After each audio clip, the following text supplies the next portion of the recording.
Friends ఇగో మన సోనీను మన భుజుల దగ్గరికి వచ్చినాం అన్నట్టు అన్నం పడదాం వాటికని. అమ్మచ్చింది అమ్మచ్చింది అమ్మచ్చింది సోనిగా. ఫ్రెండ్స్ నేను సోనిని, నేను బుజ్జిలును అమ్మ. నేను పెద్దగా అయిపోయినమ్మా, ఇగో గేట్ దాకా వచ్చిన. అమ్మ జంప్ చేస్తా మమ్మీ. వద్దు జంప్ చేయొద్దు. ఇగో అందుకే మీరు బయటికి పరిగెత్తారని గేట్ పెట్టేస్తానా. అమ్మ ఆకు తెచ్చినావా? అవును బేటా తెచ్చినా. మన ఇంటి దగ్గర పెద్ద పెద్ద ఆకులు ఉన్నాయి, చెట్టు అన్ని రాళ్ళని నుంచి పక్కకు పెట్టేసిన అన్ని. ఇంకో పెరుగునం తీసిన బేటా, పెరుగులో కొన్ని వాటర్ కలుపుకొని తీసుకొచ్చిన. మజ్జిలాగా మజ్జి కూడా కాదు, కొంచెమే నీళ్ళు పోసులే. అందులో క్యారెట్ వేసిన, రోజుకి కూడా అదే పెట్టిన. రోజు చెప్పింది బుజ్జులకు కూడా పెట్టు మమ్మీ, బుజ్జులకు పెట్టు మమ్మీ, బుజ్జులకు చోనికి కూడా పెట్టు మమ్మీ అన్నది. అందుకే తీసుకొచ్చిన. మీకు కూడా తినండి, చల్లగా ఉంటుంది బిడ్డ. ఎండాకాలం కొడుతుంది, ఎండలు మస్తు. ఇది బుజ్జులోకి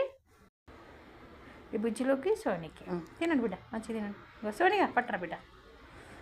అది సోనిగాడైతే మంచిగా మొత్తం నాకు తింటాడు. ఇవాళ చూద్దాం ఎవరు మంచిగా తింటారో కడుపు నిండా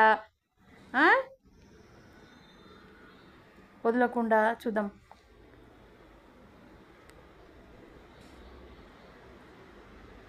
వదలకుండా ఎవరు తింటారో చూద్దాం.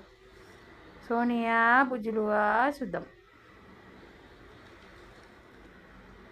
బుజ్జులు ఆకలి అవుతున్నట్టుంది, కొంచెం లేట్ అయింది. బుజ్జులు పొట్టి తింటుంది, టకం అని తింటుంది. ఎప్పుడు సోనిగాడికి 3-4 సార్లు పెట్టేదాన్ని, ఇలా బుజ్జులు పొట్టి టకం అని తినేస్తాం.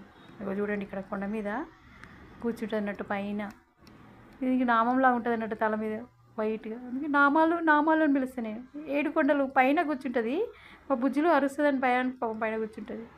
ఆ మమ్మీ ఏమైనా పెడుతుందేమో అని. 7 కొండలు నీకు కూడా పెడుతుండు బేట.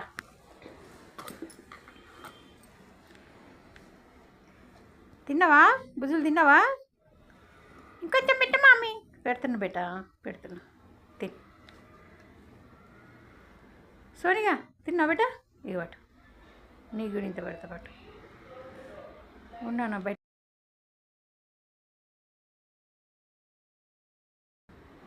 పెడుతున్నాను. తినండి సోనిగా, తినండి. డబ్బాలో పట్టుకొచ్చిన పెరుగు డబ్బా పెద్ద దొరుకుతుందా, ఓ డబ్బా తీసుకొస్తా, చాలా రోజులు వస్తుంది. వీటన్నిటి కూడా పెట్టవచ్చని ఉంచుతా, ఒక 10 రోజుల దాకా ఫ్రిడ్జ్లో పెడతా. అదే పెరుగన్నమో పాలన్నమో పెడుతుంటా. తినండి బిడ్డ, ఓకేనా? మంచిగా తినండి. ఓకే మరి నేను ఉండన్నా.